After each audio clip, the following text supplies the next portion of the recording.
하나님 말씀 아모스 6장입니다. 아모스 6장 1절에서 끝절까지 말씀 교독합니다. 1절 말씀 제가 먼저 받들어 봉독드립니다. 화 있을진저 시온에서 안일한 자와 사마리아 산에서 마음이 든든한 자 곧 열국 중 우승하여 유명함으로 이스라엘 족속이 따르는 자들이여. 아모스 6장입니다. 6장 8절 말씀 8절. 내가 야곱의 영광을 싫어하며 그 궁궐들을 미워한다.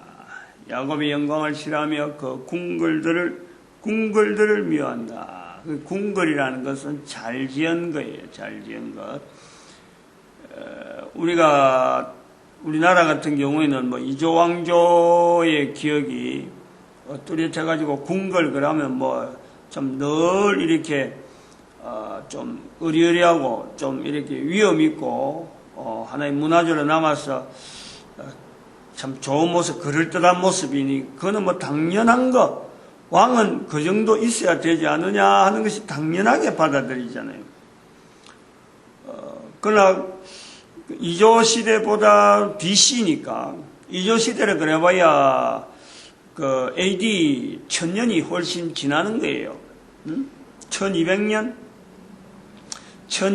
정도 가면은 그때서 이제 궁궐 모양이 이렇게 형성되어질 정도로 되어지니까 이때부터 한 2000년 전이잖아요.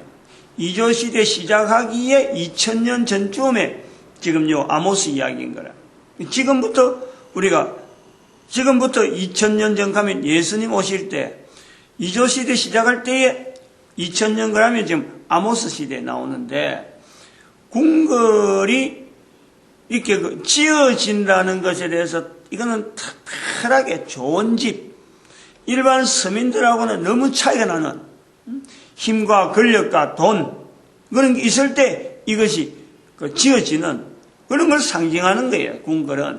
궁궐이라 그러면은 궁궐이 지어졌다 하면 일반 사람들은 그것 자체에서 압도당해가지고 참 두려움을 느끼는 그런 걸 이제 궁궐들을 미워한다. 야곱의 영광을 싫어한다. 궁궐들을 미워한다. 여로보암 시대에 잘 돼가는 모습에 대해서 사람들은 거기서 좋아하고 우리는 이제 살판났다 하지만은 하나님 보실 때는 이게 안 된다라는 거예요. 계시적인 상황으로 우리가 받아들여야 될 것은 바로 지금 즉시로 받아야 돼요. 이거는 지금 즉시로. 현재적으로. 야곱의 영광, 궁궐들을 미워한다. 또 한편으로 시편 127편 1절에는 여호와께서 집을 세우지 아니하시면 세우는 자의 수고가 헛되고 여호와께서 성을 지키지 아니하시면 파수꾼의 경성함이 허사로다. 비교가 되는 거예요. 하나님께서 세워주셨으니까 하나님은 지금도 그때도 이스라엘 백성들을 세워주기 때문에 이스라엘이 유지가 되는. 그런데 하나님은 그 야곱의 영광을 싫어한다는 거 아니에요. 궁궐들을 미워한다는 거 아니에요. 성경에 나타난 이런 표현을 통해서 우리가 분명 하나는 야곱을 사랑하지만 이스라엘을 사랑하지만 하나님을 따르는 백성들, 하나님을 신앙하려고 한다고 하는 예를 쓰는 그 사람들을 지금도 하나님은 사랑하지만은 하나님이 싫어하는 모습이 있다는 게, 싫어하는 모습을 가지고 사랑한다는 거예요. 그럼에도 불구하고 하나님은 사랑할 수밖에 없는 그 고통, 사랑하지 못할 존재를 사랑하게 되는 인간 자체에 대해서 죄로 말미암아 완전히 떠나 있는 인간을 사랑해야 되는, 사랑할 수밖에 없는, 저들 위해서 참 나름대로 보호하고 뭔가 모르게 좋은 것으로 줘야 되는, 좋은 것으로 나타내야, 그래야 하나님을 따를 수밖에 없는 저들, 이런 어떤 이중적이면서도 고통이 있는 어떤 참담한 하나님의 존재 자체에 대한 어떤 비교하면은 왜 이래 해야 되느냐? 알아주질 않는데 왜 이 길을 해야 되느냐? 그러나 결국에는 하지 않으면, 하나님께서 하지 않으면 인간의 삶이라는 것은 바로 대적 나오잖아요. 대적. 8절에 보니까 같은 8절에 이 성읍과 거의 가득한 것을 대적에게, 인간에게는 대적이 있는 상황인데 인간은 대적을 모르잖아요. 사탄의 존재를 모르잖아요. 그러니까 그게 답답한, 주여 주여 하고 참 하나님하고 부르는 그 모습에서, 그 중심에서 중심을 살펴서 하나님 볼 때는 도무지 그 가정한, 주여라고 하는 자들의, 하나님이라고 부르는 자들에게 하나님이라고 불리고 싶지 않을 정도로 그 중심 자체가 가정한, 여기도 나오죠. 1절에 화 있을진저, 화 있을진저. 마태복음 23장에도 화 있을진저 서기관들과 바리새인들아.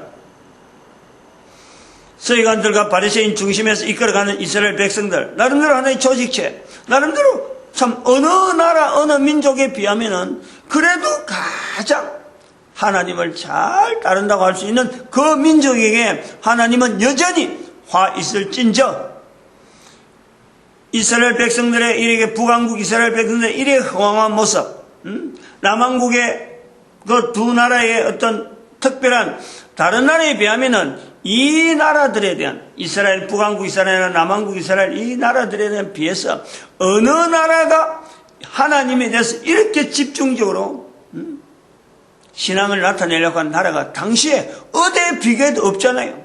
훈련을 그만큼 해왔잖아. 다윗을 거치고 지금 1000년을 지나서 약 한 2000년, 아브라함 이후로 지금 2000년 세월을 지금 그것도 지금 거의 막바지로 넘어가고 있는데, 이 구절을 우리가요, 지금 현재 나를 통해서 내가 하나님하고 나아가는 이 자리에서 하나님은 나를 정말 사랑스러운 모습으로 우리를 바라보려고 하더라도, 내가 그렇게 다가오시는 하나님에게 내가 때묻고 더러운 정말 흉악한, 흉측한, 우리 인간이 봐도 몸서리치지는, 자기 몸에서 난 거지만은 화장실에 가서 대변 놓고 나서 자기 몸에서 났는데 병기에 있는 그 대변을 한번 쳐다봐요. 자기 몸에서 난 건데 침을 뱉어봐요. 자기 몸에서 났는데 어떤 여러 가지 때 같은 거, 목욕탕에 가서 때가 막 했는데 그런 거 봐봐요. 어떤 내 몸에서 난 것이 분명한데 불구하고 내가 거기서 그것 때문에 내 몸이 형성되어 있었음에도 불구하고 그것 때문에 내가 몸서리치 않아. 진절이 않아. 몸을 부르르 떨잖아요. 인상을 부르르 쓰잖아. 이런 것이 내한테 있다. 있어서 그런 것이 있음에도 불구하고 내가 유지가 되는데, 하나님은 바로 그런 우리를, 그러한 관계로 우리가 있다. 그렇지 않고 떨어뜨려 버리면 하나님께서 완전히 끊어버리면 우리는 대적에 의해서 꼼짝달싹 못하는 그런 존재. 이걸 우리가 갈등을 좀 가져야 돼. 화 있을진저 하는 이런 모습에 하나님께서 끊어버린다, 친다. 14절에 보니까 한날에 이렇게 너희를 친다, 우리를 친다. 치야만 되는, 치지 않으면은 이 가정한 모습이 그대로 유지되어 갈 수밖에 없는, 노아 홍수를 통해서 죽여야만 되는, 부활 통일 시대를 통해서 앞으로 인구가 막 줄어들 텐데 인구를 줄어들 수밖에 없는 그 하나님의 어떤 인간 자체에 대한 이 근본적인 구원의 섭리. 11절에도 보면 11절에 큰 집이 여호와께서 명하심으로 큰 집이 침을 받아 갈라지며 작은 집이 침을 받아 터지리라. 큰 집, 작은 집. 지금 여기서 보면은 부활 통일 시대에서 보면요, 큰 집은 캐톨릭이에요. 작은 집은 기독교. 작은 집은 개신교라. 큰 집은 전체적으로 볼 때 유대교, 이슬람교, 기독교 전체라. 작은 집안. 그로 인해서 형성되어 있는 신앙생활 한다고 하는, 하나님을 신앙생활 한다고 하는 그 구조. 여러 형태로 흩어져 있는 자그마한 구조, 단위 교회들. 기독교가 기독교의 유대교를 향해서, 개신교가 이슬람을 향해서 우리 신앙이 누가 낫다고 이야기하는 그 전체가요, 큰 집, 작은 집 정도 수준밖에 안 된다. 똑같다, 하나님 앞에. 모든 인간들이. 하나님 보시기에는 야곱이 영광, 궁궐을 짓는 그 내용밖에 안 돼요.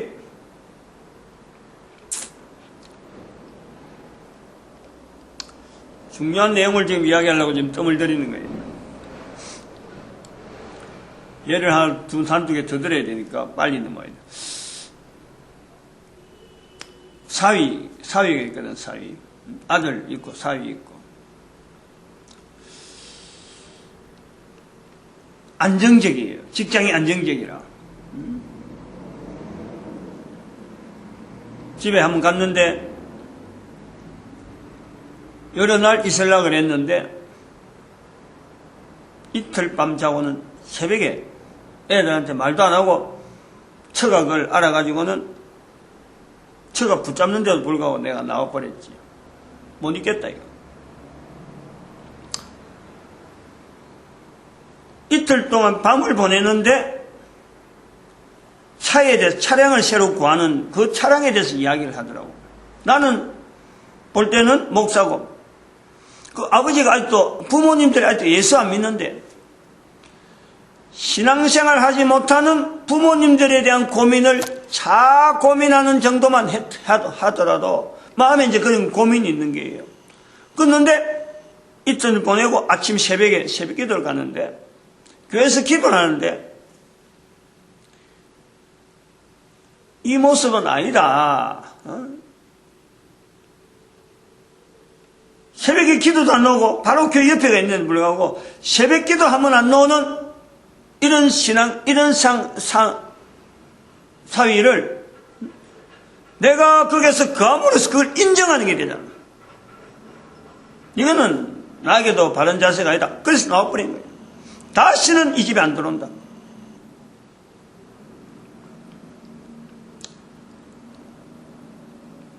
싫어하는 거예요.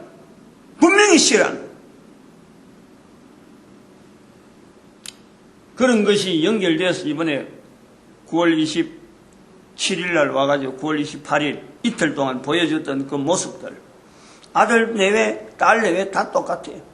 저도 그렇고. 내가 그래서 9월 28일 날 주일 날 예배 시간 전에 다 주일날 다 돌아가라고 강제로 내보냈어요. 아마 이건 내일 한 번 더 이건 이야기가 돼야 될 것 같아요. 또 하나 더. 9월 28일부터 10월 2일까지 총회에서 총회 동부 지역 목사 계속교육 1차, 그 1기, 내가 1기라. 그러니까 목사들 13년 차 이상 된 사람, 목사 안수 받고 13년 차 이상 된 사람들 모아나니까 우리 동기들도 있고 이렇더라고. 동기들 중에서 내가 일찍 신앙생활, 늦게 신앙생활 하니까, 목회에 들어가니까, 45세 목사, 이제 신학교 들어갔으니까 굉장히 늦잖아요. 젊은 사람들이 막 많이 와 있더라고. 내가 나이 많은 편이라. 3박 4일 동안 그 내용이 너무너무 좋은데, 마지막 날 평가 시간을 1시간 줬는데, 발표하는 내용을 보니까 전체가 다 불평덩어리야. 불평덩어리야. 내가 그걸 보면서 앉아서 내가 조마조마한 거예요. 다른 사람들 막 박수치고 막 좋다고 이러는데 나는 마음이 내가 이런 일을 해야 되는데 목사들을 변화시키고 하나님 앞에 기쁨을 받는 그 프로그램을 지금 어쨌든 전도하는 이 프로그램을 하고 지금 어쨌든 이 사람들의 생각이 바뀌어져야 되고 어쨌든 이 전도하는 환경으로 교회가 운영이 돼야 되는데 그 발표하는 내용을 보니까 막 전체 지금 좋은 것만, 지금보다 더 편하고, 지금보다 더 좋은 환경에, 지금보다 더 좋은 강사. 불평덩어리야. 도대체 이게 앞으로 우리 교단이 어떻게 될 거냐. 마음이 조마조마한 거예요. 가슴이 철렁철렁하니, 이 사람들의 하나 지적 나올 때마다 이 준비한 사람들은 얼마나 가슴이 철렁할까? 내가 철렁한데, 직접적으로 이 사람들이 얼마나 철렁할까? 내가 아주, 내가 옴크리는 걸 내가 느끼는 거예요. 옴크리가 탁. 근데 뭐 옆에 있는 사람들은 누가 뭐 그래 하는. 제가 그걸 보면서, 이게 과연 가능할까? 내가 지금 일을 하려고 하는 이거 자체가 과연 이 사람들한테 가능할까? 이 내용을 지금 요 본문에서 정리를 하려는 거예요.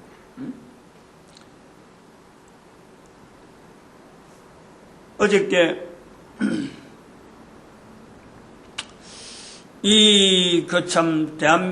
한국의 교단 중에서는 단일 교단에서는요, 통합측이 지금 현재 우리교회에 속한 이 통합측이 제일 크거든요. 이거 뭐 어마어마한 사역들, 엄청난 일들, 대외적으로 뭐 WCC하고 이런 연결되어진 활동, 그 모습은 WCC 가면 그 구조가 비판하는 사람들 많이 있지만은 실제로 그거는요, 앞으로 교회가 나가야 될 방향이거든. 우리나라 대한민국 교회가 모든 인류를 지금 포용할 수 있는 어떤 그 징검다리라.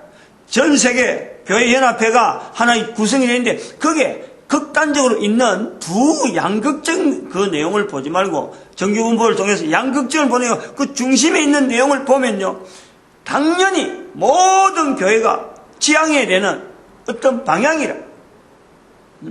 근데 그에 대한 평가, 그렇게 강한 사역을 지금 또 자립화 이 운영이라는 이름은 어마어마한 내용들요, 정말 좋은 내용들을 장래를 내다보고 하는 이 엄청난 사역이 있어요.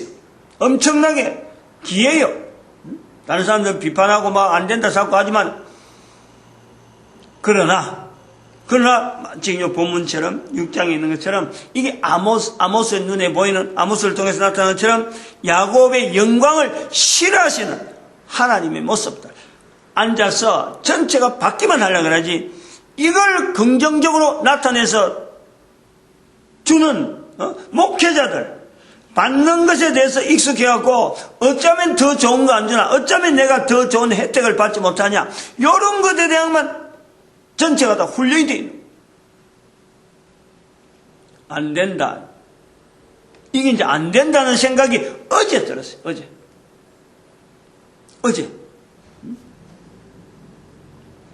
2014년 9월 27일, 28일 아이들이 왔을 때, 지난주 그런 게 9월 27일, 9월 28일이 주일이고 10월 5일이 어제 아리께 주일이란 말이에요. 요 10일간 정도 되는, 한 9일 정도 되는 요 어간에, 지금 아까 9월 27일에서 나오는 이 기간도 바로 그래서 간 거예요. 처가 내려온 것을 통해서 내가 자녀들하고 다 끊겠다 하는 내용을 이야기하고 그 수습하는 과정에서 여자 목사 제도를, 여자 목회자에 대한 이 배려를 우리가 해줘야 되겠다 하는 것에서 이야기가 시작돼가지고 여자 목사를 기르는 양성기관, 그걸 한번 생각을 해본 거예요. 어저께. 그렇게 가니까 요한복음 20장 18절에 있는 예수님께서 부활하신 후에 막달라 마리아에게 보이시며 이르시되, 제자들에게 알려주라. 이 제자들에게 나가서 막달라 마리아가 내가 주를 보았다, 자기에게 나타난 일을 막 이야기한 거예요. 자기에게 말씀한 것을 알려주는 거예요. 이 막달라 마리아, 예수님께서 막달라 마리아 부활하신 후에 여기에서 지금 현재 지금까지 넘어오는 이 구조가, 교회라고 하는 이 틀 자체가 남성 위주로 되어 있는데 여성 위주의 교회가 형성되어야 될 때구나.